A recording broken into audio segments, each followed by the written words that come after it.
Did you know that St. Luke's University Health Network has been recognized by the U.S. government as the highest performing health system in the United States for quality? You heard right. St. Luke's #1 recognition affirms our status as the top leader among the most respected healthcare providers in the nation, including Houston Methodist and the Mayo Clinic. To state it simply, if you want to receive the best care when you go to a hospital, come to St. Luke's. Excuse me! Taxi! What are you doing? This is the 77 WABC minicast. Let's now go to Governor George Pataki, another great governor that we have in New York State. Besides Michael's father, Governor Hugh Carey. And Governor Pataki, what's on your mind today? Well, I'll tell you, I was just listening to your conversation, and that Munich Security Conference is on my mind, and in particular, Marco Rubio's speech.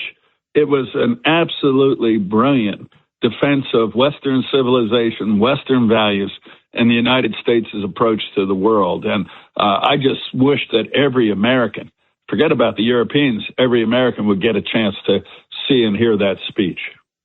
Yeah, I thought his speech was great. And also, it seemed like everybody, like Europe was breathing a sigh of relief, saying, okay, well, the U.S. Isn't, pushing us away. And then on the other hand, he also said, step up, because you got a lot of things going on in your neighborhood, right? Absolutely. He made three critical points. First was, you have to defend yourself. When the Soviet Union collapsed, you created massive, unsustainable welfare states and let your defenses go to pot because you were counting on the United States. That's got to change. And he's absolutely right. And by the way, the United States, we have got to step up our defensive efforts to protect ourselves as well. The second thing he talked about, and it was absolutely critical, was immigration and borders. He said, Western civilization is at risk. When you don't have a secure border, when you don't have a nation, you have a series of international organizations, then you are at risk of not just letting people you don't know into your country, but losing your culture, losing your civilization. And we don't want that to happen because Western civilization is what built America. It came from Europe, and you have got to be able to stand up and defend your borders and defend Western civilization. And I think that was an absolutely critical part of the speech. They gave him a standing ovation, I understand. My daughter was there. And the fact is, I would say to the Europeans, of which I've said many times before, whom do you trust? Washington or Putin or Moscow?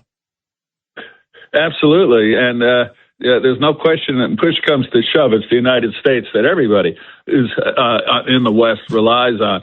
But I think that message about immigration and controlling your borders and defending Western civilization, we see it in America. We saw it under Biden for 4 years, how all you hear is how awful America was, how horrible our history was, how bad our leaders were.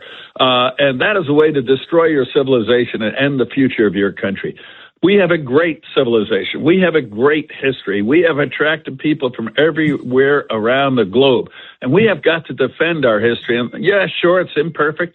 But what country has a better record of attracting people and creating a vibrant culture and economy with a free market and intelligent legal immigration? So I think that was an equally important message. And finally, of course, he went off on their climate policies that have really hurt their economies and their ability to make things. And we don't want to rely on China to have to make everything. It would be great if European manufacturing would come back to where it should be. But when they have policies that don't let them use nuclear power or fossil fuels, you're going to lose jobs. You're going to lose the economic growth. And that was the third part of his speech that I thought was very important. Now, Governor Pataki, you also, I know, want to talk about the GOP convention and the governor's race. Fill us in on where you think all that's headed. Yes, I'll tell you, it was a great convention, full of enthusiasm, with a lot of energy, and a lot of hope. And I spoke at the convention, and I made a very blatant pitch. I said, this is the Republican convention, and that's great. And you have to get out there and work and get Republicans out. But if that's all that happens, we're going to lose. And I looked right at the camera and said, we have got to appeal to Democratic voters who understand this is not their not only not their parents' Democratic Party, this is not the Democratic Party of 5 years ago. This is a Democratic Party that has been captured by the radical far left. The socialists, the anti-Semites, the anti-Americans, the anti-capitalists. And we have got to appeal to those Democrats who take a look around and say, yeah, I'm a Democrat, but that is not my party. I'm going to give Bruce Blakeman and the Republicans a chance. And we got Michael Carey here, of course, son of Hugh Carey. Well, Governor, it's kind of reflective of why you won 3 terms, because you have a good centrist message and one that appeals to voters across party lines. But I know that one of the things that everybody here wants to hear about is how your son is doing, Owen, in all his efforts, because as a son of a governor, I can certainly relate to that. How's Owen doing with his endeavors? Is that what you call it, SOG? Michael, thank you very much. And by the way, I learned a lot of my politics from a great governor named Hugh Carey, and I was honored when Governor Carey actually endorsed me for re-election, and we worked well together.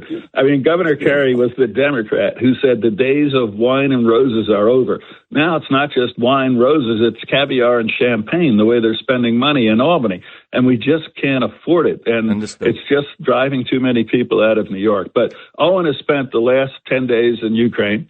He's been pretty much all over the country in western Ukraine and Lviv and Kyiv. And we have a program through the Pataki Center to try to raise youth morale during the height of this horrible war. So they had flag football coaching sessions, flag football competitions among kids from different cities in Ukraine. They had a Super Bowl watch party at 4 a.m. that attracted a huge number of people. Wow. That was surprising. And, the response was exactly what we had hoped. Instead of just hearing the bad news of the war, they finally said, hey, this is something that's fun. This is something that we can grow into, that we can do. And I'm proud of Owen for doing it. I'm proud of the whole Pataki Center. And by the way, we're doing it with a grant from the State Department. And I have to give them enormous credit for understanding the importance of creating the sense that there's a future, a bright future for the people of Ukraine, particularly the youth, once this war is over. Well, take it the right way. I think Owen's got great genes. Sons of governors have great genes. Great genes. Bravo to Owen. Give him our best, please, Governor, please. Governor Pataki. He's in Krakow right now on his way home. You'd be happy to hear that. My father's homeland. I love it. Yeah, your father's homeland. But, great being on with you all. Keep fighting the fight. We will. Thank you, Governor. We're fighting the fight for common sense. Absolutely, John. Thank you, and thank you, Rita. It's tax season, and at LifeLock, we know you're tired of numbers. But here's a big one you need to hear. Billions. That's the amount of money in refunds the IRS has flagged for possible identity fraud. Now here's another big number. 100 million. That's how many data points LifeLock monitors every second. If your identity is stolen, we'll fix it guaranteed. One last big number. Save up to 40% your first year. Visit LifeLock.com/podcast for the threats you can't control. Terms apply.